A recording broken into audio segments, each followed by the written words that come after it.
update. If you thought things were going to slow down in 2026, well, you would certainly be wrong. It appears things are only speeding up with even more developments. So starting with Gezine here saying that, of course, the latest development is that there is a new game that could be used with the Mastic0re exploit to jailbreak the PS5 up to firmware 12.0. So the problem that we've had so far with being able to jailbreak the PS5 on higher firmwares up to 12.0 is even though we have a kernel exploit, the poopsploit from the flow, we don't have a userland exploit that can trigger it because of this privileged dupe syscall that's needed, which is not present in many of the userland exploits we already have for the PS5. So instead, we only have the option of currently the WebKit exploit, the Blu-ray exploit, or the Mastic0re exploit. The WebKit exploit only works up to 5.50. The Blu-ray exploit we have that's currently public only works up to 7.61. So that's not useful either. However, we do have the Mastic0re exploit, which works up to higher firmwares depending on the game, I believe. But generally, the Mastic0re exploit hasn't been useful because the only game we've been able to use with that exploit is Okage Shadow King, which is a game that has to be purchased from the PlayStation Store, so you already have to have that game purchased on your console with the license to be able to use that as your entry point.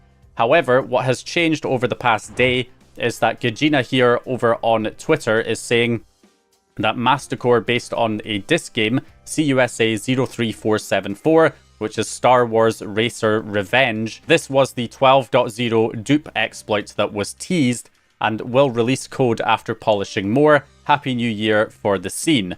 So yeah, this is a game that can now be used with the Mastic0re exploit. The Mastic0re exploit, of course, is from Macaulay, but it was originally from Seaturt, who initially discovered it, but it was first implemented publicly by Macaulay. And it's basically a framework for developing payloads that can be executed on the PlayStation 4 or PS5 through a PlayStation 2 game save file by escaping the PlayStation emulator.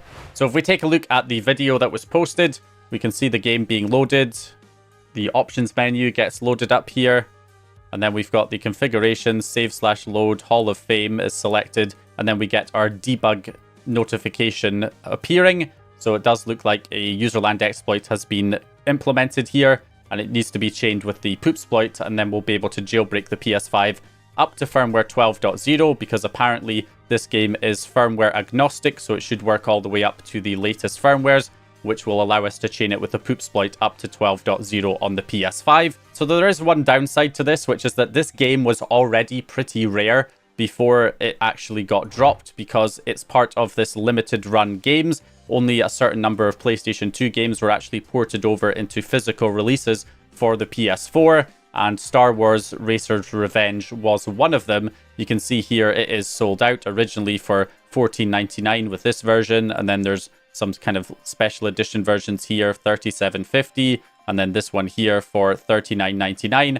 You cannot get them for these prices anymore, and the prices have skyrocketed even since yesterday. We've got listings here for £260, $286, $260, $516. I mean, this is absolutely insane, the prices that these games are going for at the moment. So I'm not sure if they actually did a physical release in other countries or if it was just in the North American market that these games were made into physical releases. There is a digital release on the PlayStation Store, but of course that's not really useful because you would have had to already buy the game beforehand. So you need the physical copy, and this is just pricing out pretty much everybody from being able to get a copy of this game. So hopefully other games will also be added in the future, just like with the Lua games when that first happened and we only had 1 or 2 games that could be used with the Lua exploit. Now there are many games that can be used with the Lua exploit.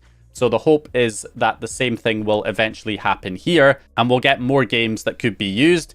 There is this list on wololo.net of PlayStation 2 emulated games that got a physical release on the PS4. So there are a bunch of games here. One game that's also been mentioned is this Fahrenheit 15th Anniversary Edition as another potential option. So the hope is that other games will get ported and then you'll be able to get one at a more reasonable price to be able to jailbreak your PS5. However, of course, Gezine is saying here that just a reminder, if you don't know how to port Mastic0re, do not buy any other PlayStation 2 emulated games right now because it's not straightforward to do. There's no plans on adding more supports to other games. So currently that is what is stated at the moment. So I'm still hoping that given how insane the prices are of this Star Wars game, that hopefully some other games will get ported. But Gezine certainly doesn't appear to have any plans to try and port one of the other games, because apparently it is a pretty tricky process just to get one game working at the moment. So they also say here that most people will not like the idea of requiring a specific game, but that is what we have for now, so don't expect BD Jailbreak coming soon. April something is busted. There was this idea that there was probably going to be some new Blu-ray jailbreak getting released sometime this year in April from some kind of HackerOne bug bounty report, but they're saying here that that is likely not going to be the case anymore, and then saying that maybe a WebKit coming out will make more sense if we get some kind of WebKit exploit in the future. But for now, this game is basically it if you want to jailbreak up to firmware 12.0. But in the long term, hopefully there will be other options. Now, this could also be used to jailbreak the PS4 as well, but there's really no need because we have other exploits like the PlayStation View exploit coming that will work on 13.0 to jailbreak the PS4, so it's not necessary to get this game for the PS4. So anyway, that's the situation at the moment for 12.0. Obviously, you can still jailbreak up to 10.01 on the PS5 using the YouTube jailbreak and the Netflix and hack, which do not require having to go out and purchase a specific game or a Blu-ray disc or anything like that.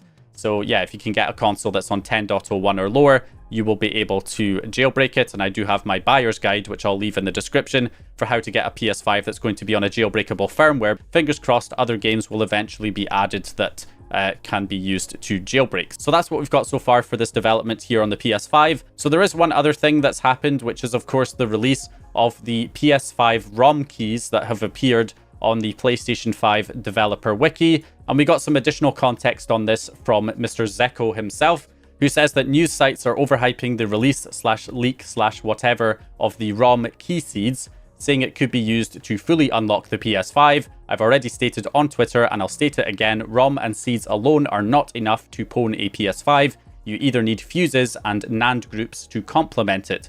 He then goes on to say that alternatively, you need to find bugs in the ROM that can be used to exploit the PS5. Neither of these are easy and require immense work. Also, decapping a PS5 APU to retrieve the fuses optically will prove useless to the end user because those fuses are encrypted, XORed, or obfuscated. He's also stated that if you have the ROM, you have the algorithm to decrypt the IPL and the flash, as well as the master key seeds.